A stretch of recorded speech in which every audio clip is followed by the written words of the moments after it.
menjadi murid kepada seseorang. Kalau dia nak bawa lagi, dia akhirat dia murid. Tuan-tuan ini Abdul Aziz tidak menguraikan berkaitan dengan tarbiyah, bagaimana pendidikan Islam itu bermula. Maka beliau menyebutkan 3 asas yang mesti diyakini, yaitu rububiyatillah, nubuwah Muhammad sallallahu alaihi wasallam, dan al-asyru wal jaza, yang kali perhimpunan dan kali masyarakat.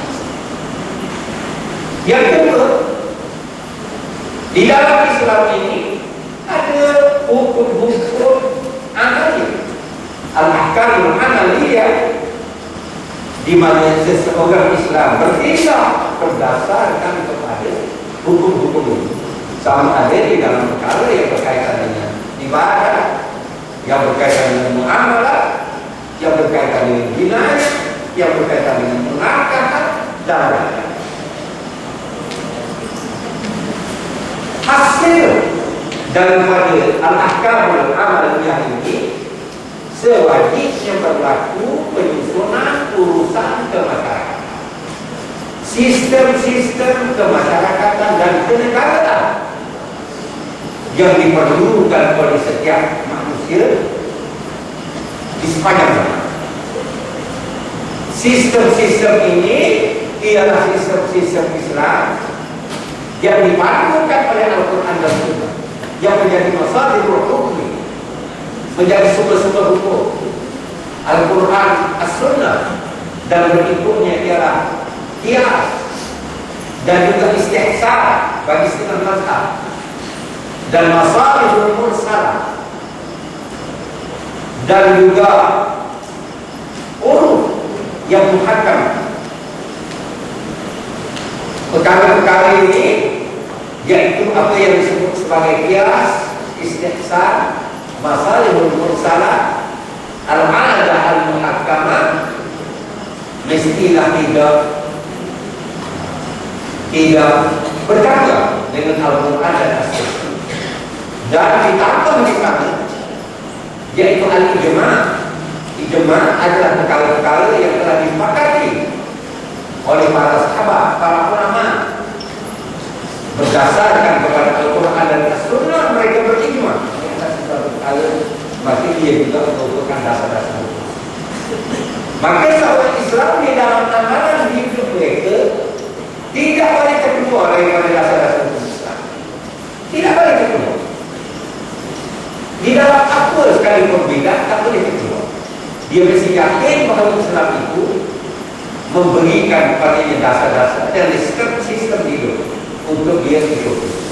Dan yang ketiga ialah dasar-dasar akhlak, al-mabadi'ul khuluqiyyah, di mana dasar-dasar akhlak ini menjadikan seseorang memahami dan membina kehidupan yang murni, yang baik, yang mulia, yang terpuji, seperti setia, seperti amanah, seperti adil, seperti rendah diri, seperti bantu-membantu, seperti bertolak usul, dan berkasih sayang, dan lain-lain sifat persaudaraan Islam, hubungan kegiatan, hubungan silaturahmi di dalam bentuk yang baik yang dipandukan oleh Islam. Di sana maka hasil daripada ilmu ini ataupun dasar-dasar akhlak ini ialah ketinggian, menjauhi daripada sifat-sifat hidup yang hina, dan menjadikan kehidupan sebagai produk yang tertinggi dan realiti kepada cara hidup di dalam dunia ini berdasarkan kepada akhlak Rasulullah SAW. Maka himpunan daripada akidah dan hukum-hukum syar'i serta dasar-dasar akhlak membina pribadi muslim atas tubuh seseorang Islam, dan dengan itu insya-Allah melayakkan dia menjadi hamba Allah dan melayakkan dia menerima pahala yang besar Dengan itu, apa kita dapati ilmu-ilmu yang berkaitan sangat banyak. Tidak boleh seseorang itu menandakan bahawa dia mudah. Nak cari kehidupan Islam mudah. Memang tidak payah cari kehidupan Islam, tetapi mestilah ada ilmu. Dan ilmu itu pernah disebutkan oleh guru Imam Syafi'i, Waqi' mengatakan dia sebagai cahaya. Ilmu itu cahaya. Imam Syafi'i pernah mensyairkan apa yang dia rasa. Dia kata, aku mengadu kepada Waqi' guru itu mengenai buruknya kefahaman, maka ditunjukkannya kepada guru supaya meninggalkan maksiat,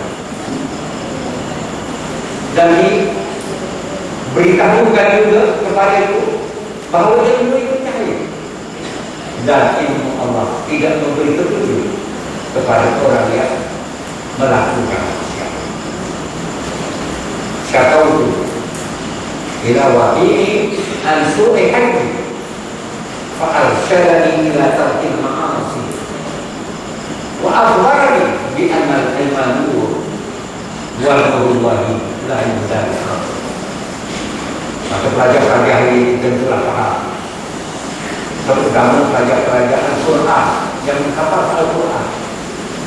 Saya ada menerima Edward mengatakan ada setengah pelajar Al-Quran hari ini nampaknya menjadi makin tidak mencipta ingatan dan juga kehidupan Al-Quran di dalam dirinya. Apabila dia siasat, maka didapati di antaranya ialah terlalu banyak penggunaan handphone. Banyak penggunaan handphone.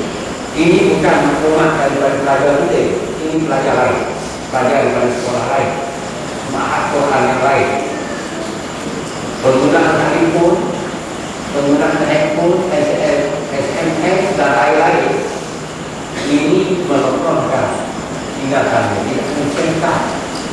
Begitu juga menjadikan kehidupannya agak orang agak lekor, tidak seperti sebelum. Dan saya ingatkan kepada penuntut Al-Quran supaya menjauhi lagi. Apatah lagi pergi ke cyber cafe atas badan.